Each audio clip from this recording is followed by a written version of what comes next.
Hey, what's up, everybody? Welcome in to another edition of Gridiron 5. I don't know.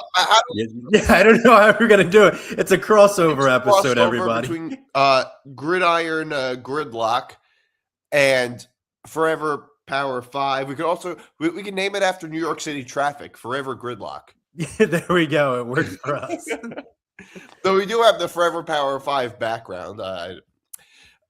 So this is college football is almost over, and so is my voice.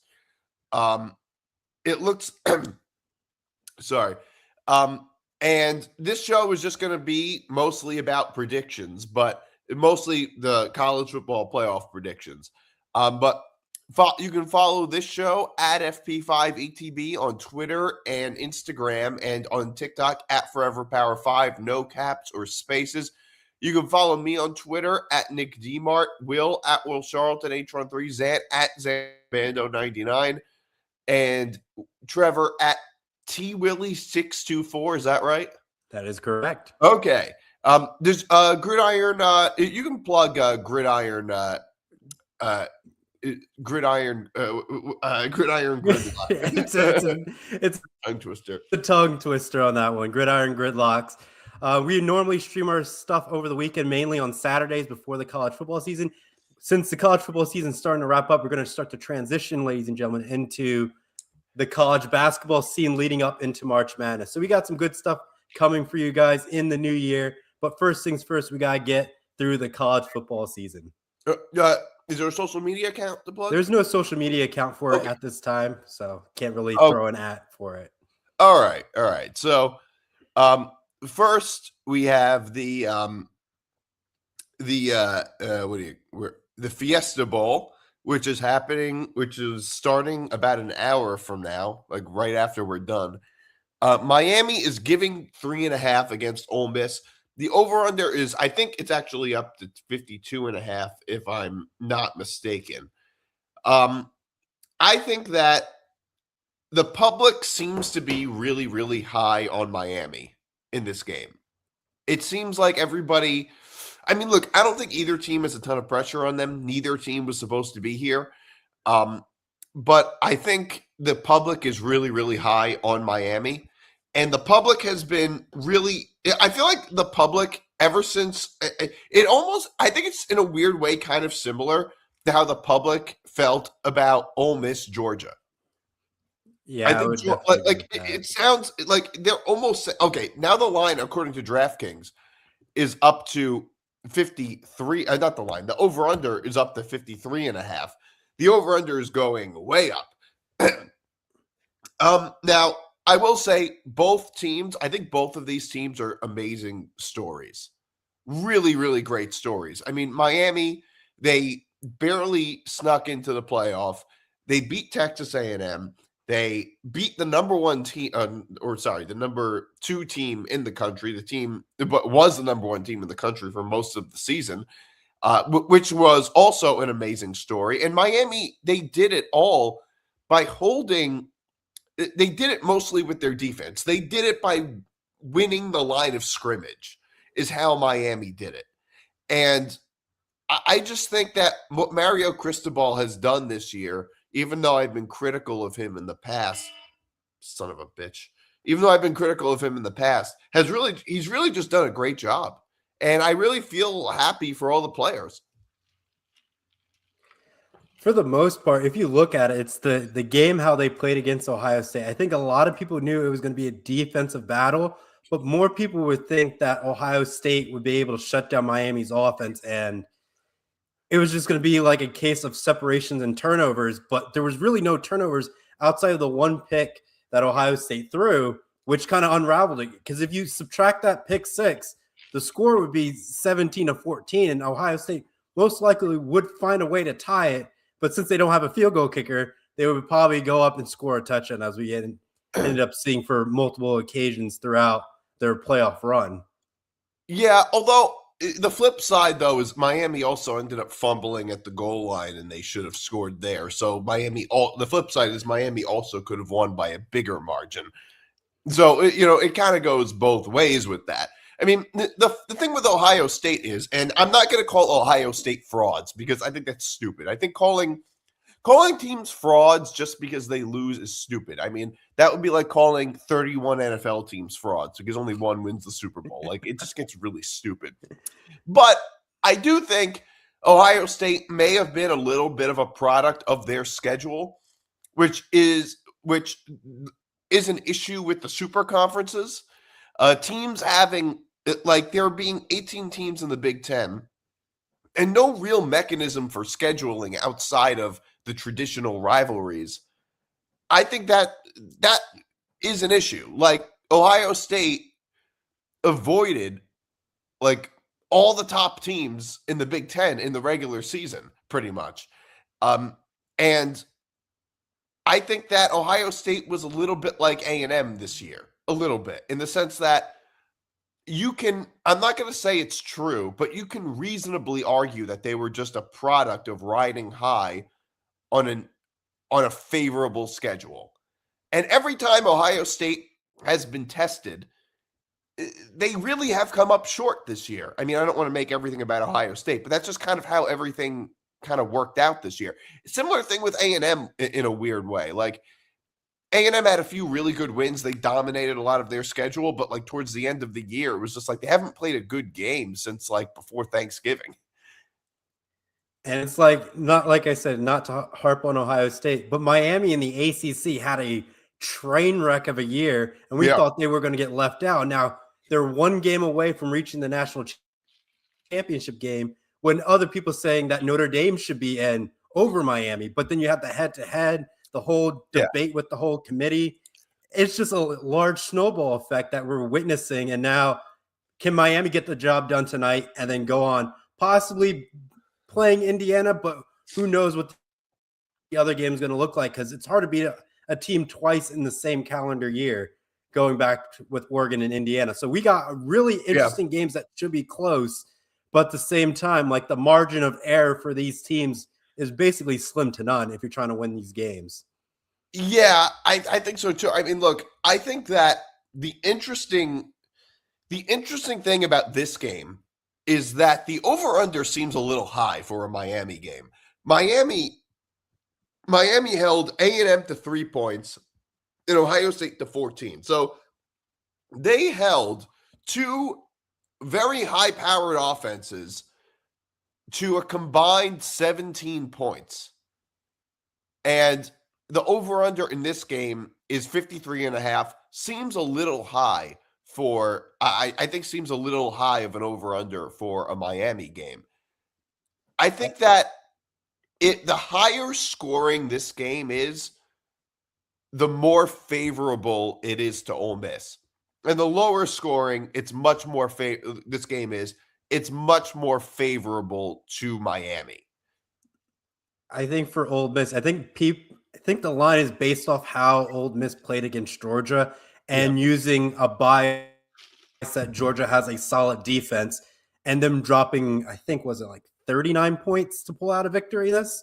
So that's why the line is slightly higher on the, it's going to be a shootout, but the defenses will make like a couple key stops here and there, but there's really going to be no defense if you're allowing almost a 54-point, line that we're dealing with. Well, I think Miami's defense, at least in the playoffs, has proven to be better than Georgia's defense. Agreed. Georgia does have a good defense. I think some of it is a little bit perception because that's just how we think of Georgia, but it's not the same team from 3-4 years ago. I think the thing with Georgia is, yes, they do have a good defense, though it's not as good as it once was. But but Georgia does get into a lot of shootouts.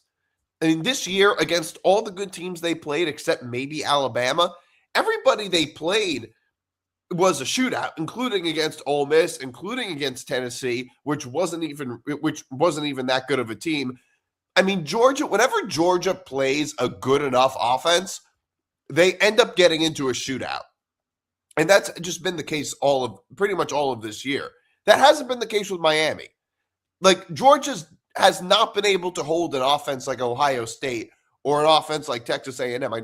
I know they haven't played either team, but they haven't held an offense like that to just like 3 points or 14 points. That hasn't happened with Georgia. So I think Miami's defense, from the way that they're playing right now, seems to be a little better than Georgia's defense. Like, I just don't think that this game will be as much of a shootout as it was. Chances are it won't be as much of a shootout as the Sugar Bowl was. I mean, I think that the interesting thing I think the biggest issue that Ole Miss has ultimately is the coaching. That's the biggest issue. I mean, don't get me wrong. I give Pete Golding a lot of credit, and he's done a really good job so far. And he did a really good job beating Georgia. But I mean, Lane Kiffin, and I understand, it's the same team that Lane Kiffin built, but without your main play caller, that has to be eventually that's got to catch up to you at some point. On some level, I think that might eventually catch up to you. And that's my biggest concern with Ole Miss in this game, which is, all right, Miami, they at least have their head coach. Ole Miss doesn't have their head coach. But I think the most, because I look at this line, it's 3.5. It's not just a pick 'em. If I were picking straight up, I would think Miami's going to win because they more than likely will. But I think that if the ultimate X factor is going to be Trinidad Chambliss, if Trinidad Chambliss can look like he did against Georgia and make big plays the way that he did, I mean, Ole Miss, I think, has a really, really good chance to win this game outright. If Ole Miss's offense really gets going like it did against Georgia, if they run the ball well, if they do even, like, they don't even have to look as good as they did against Georgia. But if they can do like half as well as they did, as their offense looked, I think they have a really, really good chance to win this game. But I think it's going to be a real challenge because I think right now Miami's defense looks like it's on another level than Georgia's defense. Like, I just think it's too obvious. It's not like a giveaway, but at the same time, their only missing piece, like you said, Nick, is the head coaching position. And we've seen the argument before where you lose a star player, the team is not exactly the same. But when you remove the head coach, now it's like you cut off the brain, but the body's still functioning for the most part to sort of get things through. But at the end of the day, I think they're playing the underdog mentality where like everyone's counting us out. Our head coach left us when we're on the cusp of possibly winning a national championship. And to them, it's just like, let's get there, win the whole thing, make it the biggest F you out there and saying you should have stayed and finished the job. Yeah. I think that it's, I mean, look, I think it's a little bit like that. Like you said, I think it's more like, I don't think it necessarily has to be like, I don't think Ole Miss is that much worse without Lane Kiffin calling the plays. I think they're a little bit worse otherwise, but I don't think it's the equivalent of Ole Miss losing Trinidad Chambliss. I think that would be much more, like something like that would be a much bigger deal because it's still the same team that Lane Kiffin built. And most of coaching in college football is not play calling. Most of it is building the team. Like, you know, I don't think the battle between who the best and worst, the difference between the best college coaches and mediocre coaches is play calling, although that's a part of it. It's mostly the team that you build. And it's still the same team that Lane Kiffin built. So I don't think they're that much worse than they were. In fact, I think that Ole Miss looked the worst maybe in September when they were pulling off a lot of, like, when they were playing a lot of lousy teams and had a lot of close calls, like against some just like Arkansas, Washington State. I mean, that's when Ole Miss was at their worst. Right now, I think they might actually be at their best. They look I think they look better now than they did earlier in the season. Not because Lane Kiffin left, in spite of that, but right now, I think Ole Miss is actually in really, really good form right now. I think it seems like from the way that they look. The other thing is also just that Ole Miss has the least amount of pressure in this game. They have less pressure on them than Miami does. And the other thing, and the thing that was interesting to me about the Sugar Bowl is that Ole Miss, Georgia.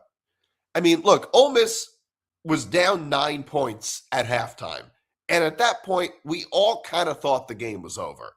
I mean, they had this terrible clock management at the end of the first half, and where the wide receiver didn't run out of bounds, and maybe if he did, they could have kicked a field goal to maybe cut the lead down to one possession, and they just left points on the table. And at that point, we were all like, yeah, they're not coming back from this. But it was the opposite. They did to Georgia what Georgia usually does to other teams, which is coming back in the second half. Georgia won games coming back in the second half, including against some lousy teams in the SEC. It's like their second half is what saved them. I don't know what Kirby Smart's giving these players in the locker room, but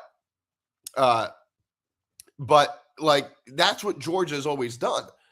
Ole Miss did that to Georgia, which I thought was kind of interesting. Like they did that to Georgia. And I think that it might be a little harder to do that against Miami. It might be a little harder to do that against Miami if Miami is a little more buttoned up than Georgia right now. Because Georgia, I thought they looked really good, but this year towards the end of the year, but they were a little shaky. Yeah, but like you said with Miami, you got to button up. That defense is coming after you with pressure. The edge rushers for Miami is just going to make it such a long game. You got to get the ball out quick. Slant routes. I don't think you can even do much play action because I don't think the line's going to hold up that well. I don't know. I mean, look, Miami's been winning games with the line of scrimmage, but I'll say this. Ole Miss's offense is similar in style to SMU's offense, which gave Miami fits. Now, I'm not saying Miami's the exact same team that lost to SMU. I'm not saying they lose to SMU today if they play it on a neutral field. But it is that style of play that really is where Miami struggles. And so I think Ole Miss's offense just their style can give Miami a lot of trouble because that's really all football is. It's a matchup. It's not as simple as one team's better than the other. It's just like it's kind of a matchup thing. And I think that Ole Miss's offense can definitely, because it's a similar style to SMU's offense, but better. So I also look at it on that side too, where Ole Miss's offense, like that style, it's just not a good matchup for Miami. They'll definitely have to look at it. It might be, like you said, second half adjustments. Miami finds a way to clamp down and have a good, solid third quarter. But it's one of these games where you got to play 4 quarters of football, easy in, easy out, as cliche as it sounds. But also, can you reduce the amount of mistakes that you go in through this entire game? You don't want to get that lousy, delay of game that backs you up. Now you're 1st and 15. And now you basically are trying to catch up for the rest of the game because you got that penalty. Yeah, ultimately, this game is going to be decided by whose terms is this game going to be. And you're right. I think that certain penalties, certain just third downs are just going to have a huge impact on this game because if this game is a shootout, if there's going to be a lot of offense, Ole Miss is probably not just cover. I think they'll probably win because Miami, they win games with the line of scrimmage. They're not winning shootouts nearly as much. I mean, that's how they beat Ohio State, by running the ball really, really effectively. If Miami can run the ball really effectively and play from ahead, they're going to win. Ole Miss, I think they can play from behind. Ole Miss, I don't like if Miami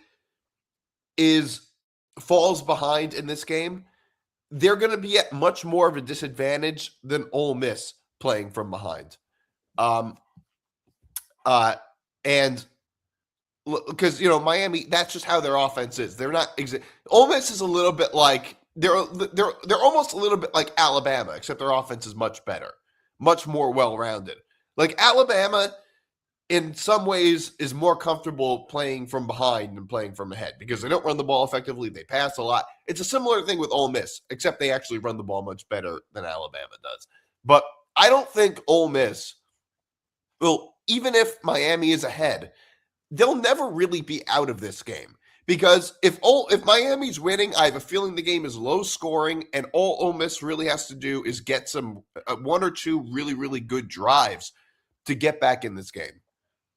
Yeah, I don't think they're going to be out whatsoever, but I think if Miami gets like an early turnover to ride that momentum, it might to start to slowly unravel this game. But like you said, Ole Miss can claw right back in it with a couple, one or two good drives, and they close down the margin. They're only down by, let's say 10 points at half or underneath 10.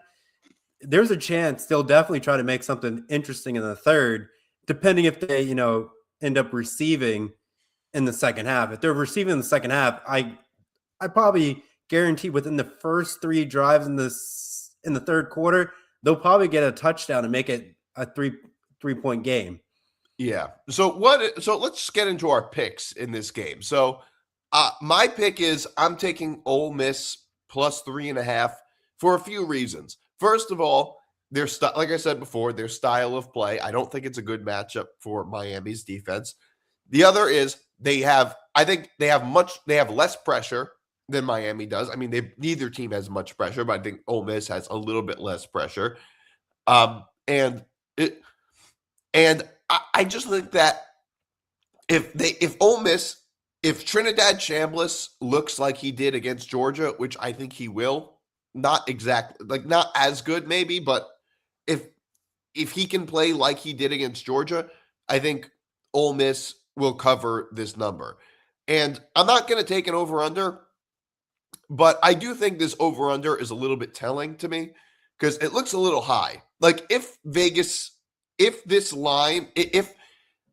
the total ends up somewhere around this number, I think Ole Miss has a really, really good chance. For my take, I kind of like Miami. Miami's just shutting down the key offenses of Ohio State and Texas A&M, who've been, I would say A&M's offense has just been high flying, but they weren't a physical team. And we saw that when they first versed Miami, only getting 3 points. But we also saw that same Texas A&M team basically claw back from the jaws of defeat against South Carolina of all teams in the SEC, which was bad alone. But Miami prevented that from happening and a score of 10-3. But then you also flip it to Ohio State. That defense found ways to shut teams down and held teams with scoring basically not even a touchdown the entire game outside of Indiana. But Miami found a way to keep their offense driving down the field against Ohio State. So those two data points alone just shows you how, I wouldn't say well-rounded this Miami team is, but how versatile of it, just clamping down teams that can score relatively quickly and minimizing that margin so they can get a nice little old-fashioned dog shootout for the most part. Yeah, that's a fair point. The way I see it also, though, is that, look, it was also really, really windy in College Station, and it was very, very hard to move the ball. The other is I don't think Texas A&M was really in good form at that point in the season. They built up a good resume. They had a win against Notre Dame, but like I said before, they haven't really even played a good game since before Thanksgiving. Like at that time, I don't know how good Texas A&M really was. And I also am not to take anything away from Miami. And also, I think they looked really good against Ohio State, obviously, only holding them to 14 points. But I feel like every time Ohio State played like a really, really strong defense, they were shut down this year, just like they were against Miami. And they were just riding high against a whole bunch of mediocre teams in the Big Ten. So, I think Ole Miss's offense might be on a different level right now. I mean, look, Ole Miss just put up 39 points. In fairness, really 37 because the game ended in a safety. But 37 points against Georgia. I don't know if Ohio State or A&M really could have done that at this point in the season. But, I mean, look, Ohio State has a whole bunch of really, really great players on offense. I mean, they have the most talent of any team on offense, but I don't really know about either one of those offenses. Like, I think Ole Miss right now might just be a little tougher for Miami's defense. I mean, look, maybe I'm wrong. Maybe like Miami blows them out and I look stupid. But I just, the way I see it is I feel like the public is so high on Miami and is doubting Ole Miss again, just like they doubted them against Georgia. And I'm going to go with Ole Miss again. Like, that's just how I a lot of times when the public is on one side, you just got to go with you got to opposite of the grain. All right. Peach Bowl. Oregon versus Indiana. Indiana's favored by 3.5. Not that it really makes that much of a difference anyway. Indiana minus 3.5. Now, what's interesting about this game is Indiana already beat Oregon. And people always say it's really tough to beat the same team twice in a calendar year. And that's true. But I think that's mostly true for like good teams. I don't necessarily think that's true about great teams. And Indiana is a truly great team. Truly a great team. One of the best I've ever seen. Not LSU, not Joe Burrow's LSU team, but not the 2018 Clemson team, but I think they're really up there. And if any team can beat the same team twice in the same calendar year, I would say it's Indiana. And like, since when they played each other, it's not like they're close. Like, Oregon played Indiana in the Big Ten championship game, and that data point would be so much smaller, which will drive in like you can't beat the same team, at least 3 times in the same year. But now, since it's so far spread out, you got so many more tweaks, adjustments from the last time that you played. And on top of that, Indiana was on the road and pulled it off and won by 10. Yep. So it's like, it wasn't one of those victories where it was a last second, drive to win it. They took care of business on the road, and that kind of sprungboard them up closer to being number 1 in the nation, outside of having the committee favoring Ohio State as a 1 team. But then you got the head-to-head with Ohio State, shutting them down in the Big Ten championship game. And now you got the bye against Alabama, shut them down, made it look like a clinic, 38-3. And now you're facing a team that you beat. You feel all the confidence in the world, but Indiana also has the pressure of saying, can they maintain the perfect season? And that's what's going to get into their head with their slightly inflated ego for knocking off Alabama. But I think they can do it. I think they can find a way of squeaking this one out. But like the 3.5, I think that kind of holds true. Like, the thing is look, Indiana has a really, really stingy defense. Really stingy defense. Their defense has never not shown up in any of these games. I've never seen them not show up. And like, every time they've been tested, every single time, including on the road against Oregon earlier this year. And that game wasn't even really close. They won 30-20, but it was probably even like a bigger blowout than that. And I just think Indiana is the most fundamentally sound team in college football this year. The most fundamentally sound. The 3.5 might scare me a little bit because, look, Oregon is a really, really good team. They just blew out Texas Tech 23-0. I don't know if that game says more about Texas Tech or about Oregon, probably a little bit of both. But and maybe they're going to make some crazy run like Ohio State did last year. But from the way I see it is I just think Indiana right now, until proven otherwise, I just think they're the more fundamentally sound team. They rarely make mistakes.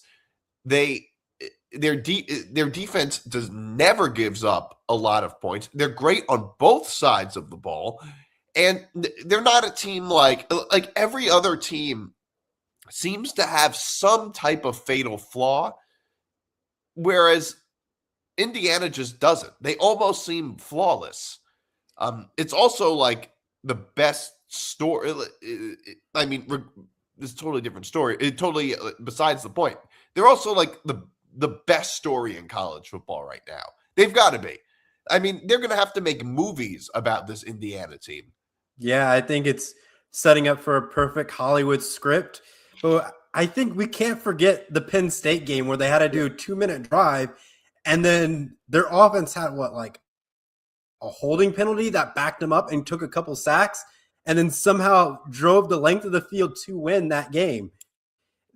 And at the same time, that Penn State team was basically without a head coach and without a starting quarterback, and they had to do that. So it's every great team has that blip. So we're just we can't ignore it, but it's a point that we have to look at where it's like, does that happen to this game when they play Oregon, where they might start out slow, but also at the same time, Oregon does the same exact thing where they start out slow and they slowly ramp up. So we're going to get like two slowly moving freight trains coming at each other, but they're not going to pick up speed until the second half.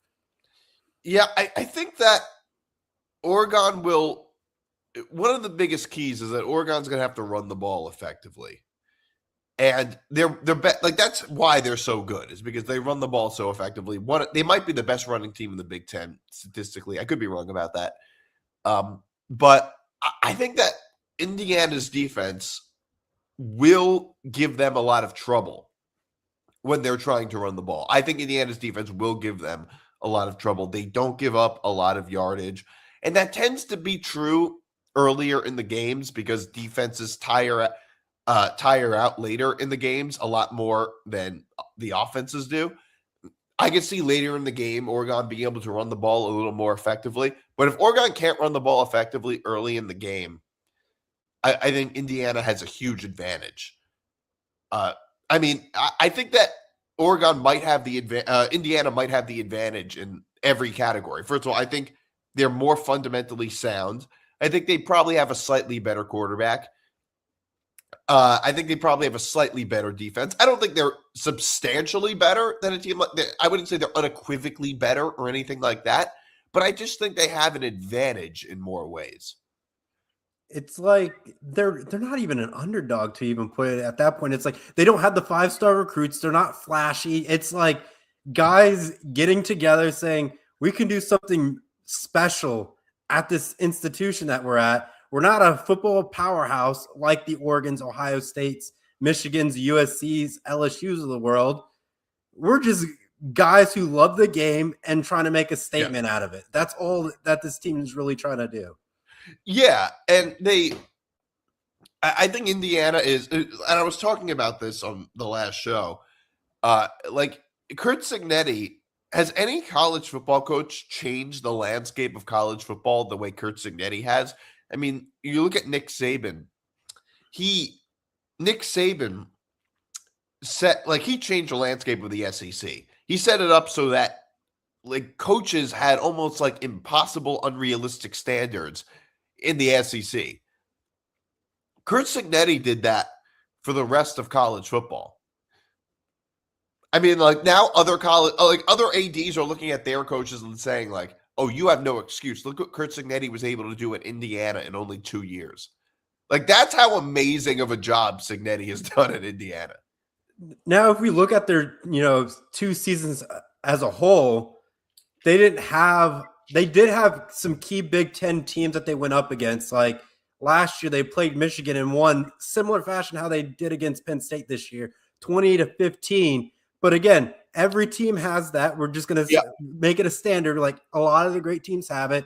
They lose to Ohio State in the shoe last year, but they beat Ohio State this year. So it's like them being on the road in that environment is tough to do. It's tough to win. But if you look at the first half of that game alone, they were right there with Ohio State. They just got beat because of talent, and they found a way to adapt and to beat Ohio State, to apply pressure, because Ohio State this year really didn't have teams that created pressure on the offense to make them play physical games or make tough decisions down the field. And on top of that, like I don't think they didn't have to face, I want to say USC last year. But now if you look at like next year, it's not an easy road for their schedule, if you're looking up to it, I think they get Ohio State again, Oregon, and Michigan. Like Michigan just got their head coach who basically coached at Utah, which is now going to be a defense of powerhouse. I wouldn't say powerhouse, but mindset going into Michigan, which they like to do. They like to run the football at you and be physical, which goes great with that coaching hire. So it's going to be very interesting if Indiana can pull something off next year after capping off whatever ends up happening this season. Well, I know that Josh Hoover is going to be in Indiana next year.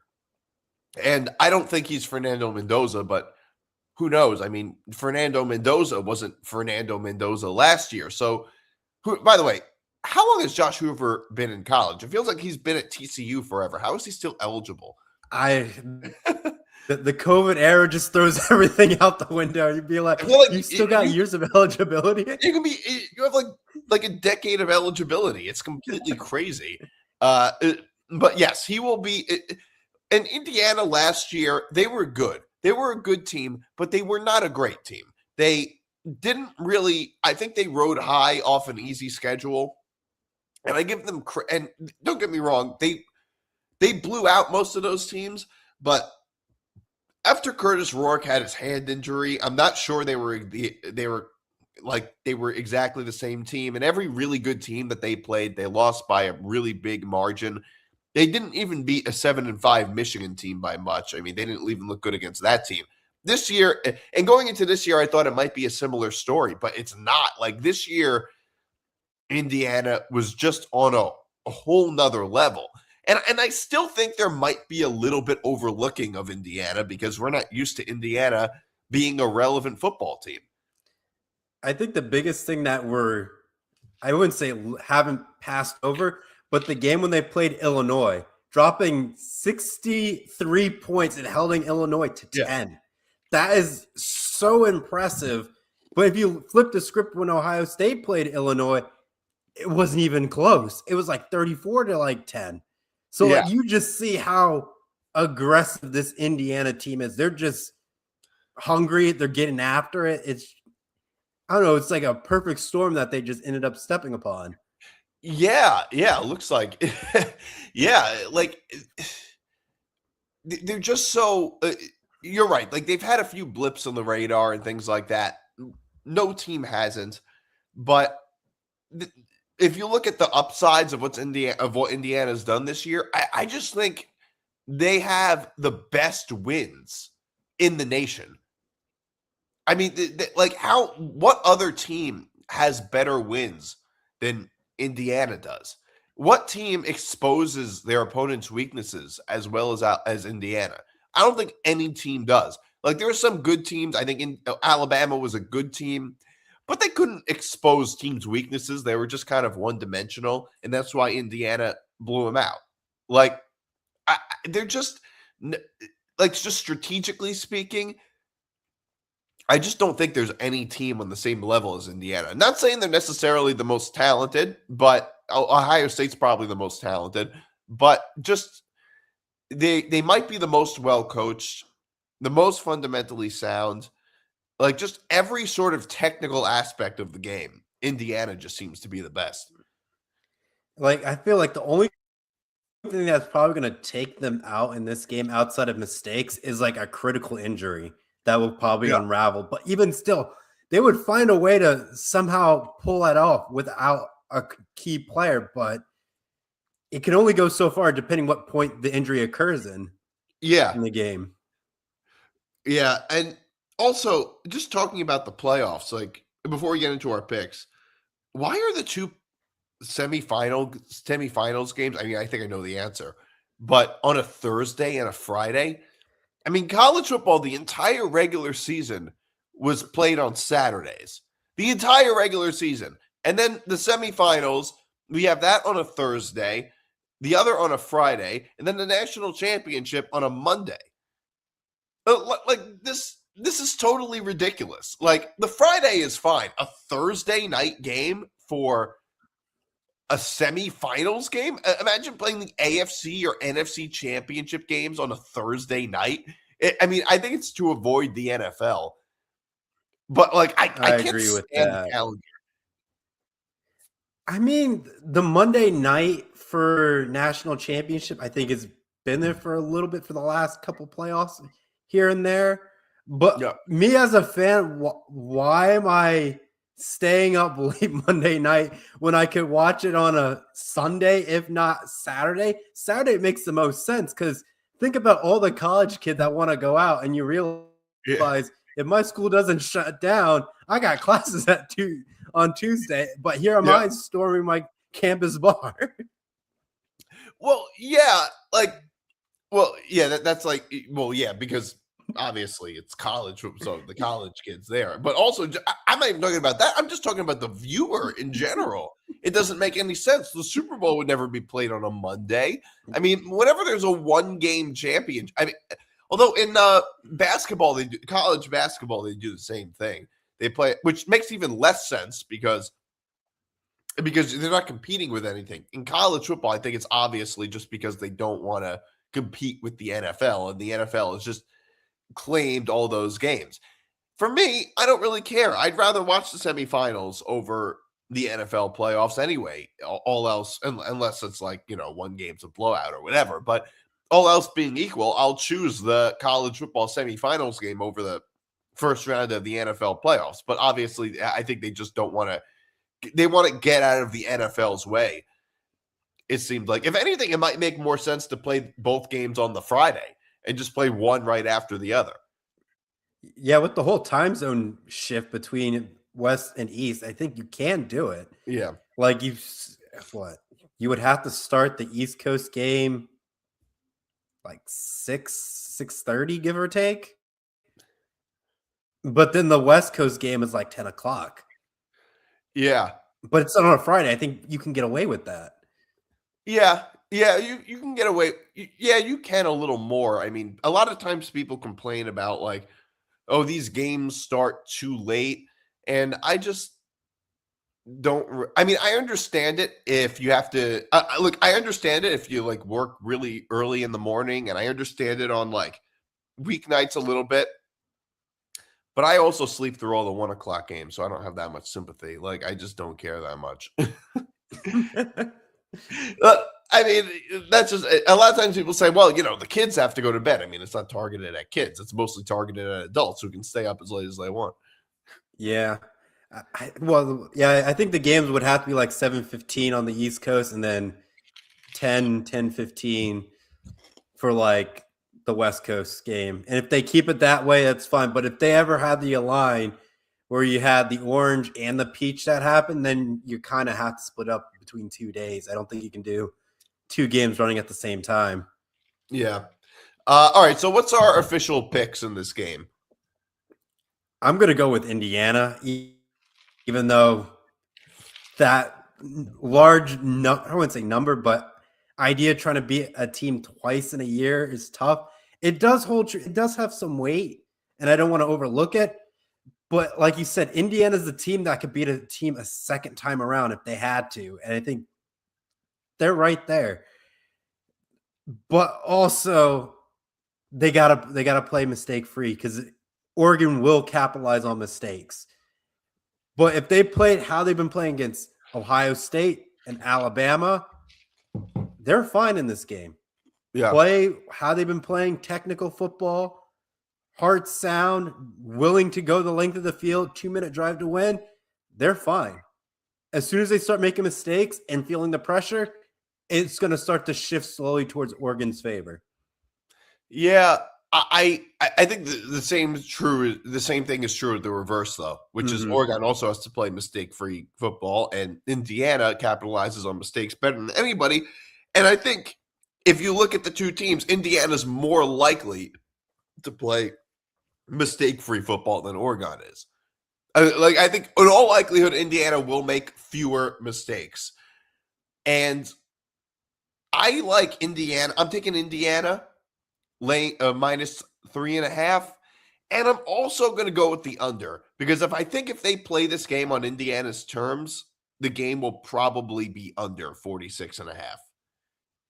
That's how they've won all. Like Indiana, they don't really win games in shootouts very much. Most of the times that they've won have been in lower scoring games. like against Ohio State and against Alabama. Although, I mean, they scored a lot, but Alabama couldn't score. So that just tends to be how they would win this game. If they were to win this game, that's probably how they would win it. If this game is a shootout, I think Oregon's a little more. I think that would favor Oregon a little bit more. But if Indiana plays the way they typically do, I think this is an under game. Yeah, I definitely see that. I mean, even if you want to look at like the last time that they played, what? I think it was like close to like 50 combined points, give or take. Yeah. So, I mean, like 46.5 is like, it's right in that ballpark where it could go either way. I definitely do agree with the under as of games as of late. So we're gonna stick with the under on this one. All right. All right. Wait, did Zan send in his picks? Let me see. Say he did. It's all right. It doesn't matter. We can just track it. All right. Did he send them? I can ask. It was same as what? Yeah. Okay. Yeah, I think I might actually be winning the. So I have a question. What should we do on Forever Power 5 as the punishment for whoever had the worst picking record? And here was my idea. This was my idea. Okay. My idea was we Saddam Hussein them. That was my idea. Elaborate. Okay, so oh, okay. Oh, so he did. So the Saddam Hussein trend. Okay, so he did send in his picks. That's my bad then. Then let me read them then. Zan, I don't know. I don't see him. All right, it's all right. So the Saddam Hussein trend on TikTok, it's when, I don't know if you know about it. It's when like it shows the lowlights of a team or a player or a coach or something like that with Saddam Hussein music in the background. I mean, it has nothing. The music, the song itself is just an Arabic song. I think it has nothing to do with Saddam Hussein, but they show like Saddam Hussein in the background and like the lowlights of the player. It's like there was one for like DJ Lagway and with like all the interceptions thrown. So I was thinking we do the Saddam Hussein music and then showing clips of some of their worst picks. Oh, I think that would be quite funny to watch. My only issue is maybe the trend has died down a little bit. Like, I don't know how big of a thing it is now, but I don't know. I feel like when trends are really big, even though it's died down a little, I think that could still be pretty funny. And I still think it could still work. It probably could still work. I don't know who would be getting Saddam Hussein at this point if Zan is watching. Zan, who has the worst record on FP5? All right, he's taken Ole Miss plus 3.5 and Indiana -4 and the over. All right, so the same picks as he's taking the same picks as me. I just want to see who has the worst record. I think that would be really funny. It would be a lot of work. Yeah, but I think it's all worth it in the end. I think it would be funny if we Saddam Hussein the worst picker. And it's like they're really hyped up about like a certain team. Like, this was a great pick. You should go with them, and then have the music in the background. And then maybe show like the highlight of how the game actually ended. Yes. Like if it's a missed field goal off to the right. I think that's a good I think that might be a good punishment, but it's gonna take a lot of digging to find the best ones. All right, so the game I think is going to start in like 10 minutes. I think we could probably hop off now. I think we can. Yeah, I think that's enough. Thanks for tuning in, everybody. This was Forever Power 5 combined with Gridiron Gridlocks. Whose Gridiron was first? Gridiron Gridlocks or Gridiron Gurus? Gurus was first. Gurus was first. Okay. Yep. And we were just going to like keep the theme going because we're like, it's still like a football show. So we're like saying, let's just branch it off slightly to focus more on college football. All right. So I think we have one or two more FP5 shows. I'm going to be traveling next week, so I don't even know if I'm going to be able to do the pre-national championship one. maybe we'll have one or two more left. I mean, I think I can only really do one more. There's not that much more to discuss other than the national championship game after this show. So see you guys, I guess, in 1 or 2 weeks, possibly, on FP5. When's your next show? My next show will be next Saturday, leading up to the national championship game, and then maybe throwing a little bit of college hoops in there to bypass some of the time. So a nice little slowly transition into college hoops. All right, it's interesting. So your show is Gridiron Gridlocks, and it's just college football and then college basketball? Yep. The summer is going to be quite interesting because there's not much college sports. So there was talks about throwing, women's college softball in the mix. So we'll see what happens. Yeah, I don't know how you're going to do that. Yeah. The worst record is Will with 73 wins. Okay, so I have to go digging for who. I wonder what Will would think about getting Saddam Hussein. Does he have like a chance to pull it back for the remaining 3 games, or he's not in the picture of pulling it back? I don't know. Okay. I don't know. Zan's keeping track of. He could have the greatest Cinderella run where he comes from last to first. Well, at this point, that's kind of impossible. But yeah, I think I'm going to go with the Saddam Hussein trend. I think I'm going to go with that one. But yeah, all right. Thanks for tuning in, everybody. And by the way, college basketball is like, I can't get into college basketball until like late January because like I'm so preoccupied with football. I can't do it until like college football is over. Yep. Which at that point you're getting the conference play and then rounding up to conference tournament. And at that point, I feel so far behind. I'm like, Jesus, I feel like I miss. It's like tuning into a reality TV show, like late in the season. You're like, you don't know anything that happened beforehand. I feel left out with college basketball. It's like, which team is good? It's not like college football where I'm watching it from like the time they play in Ireland. Like in basketball, it's like I miss most of the season. Yeah. And then sometimes the games happen during the day. It's like, I'm at work. I can't watch. Yeah. All right. See you guys in 2 weeks or whenever. This is Forever Power 5 combined with Gridiron Gridlocks. This is Forever Gridlocks. See you next time.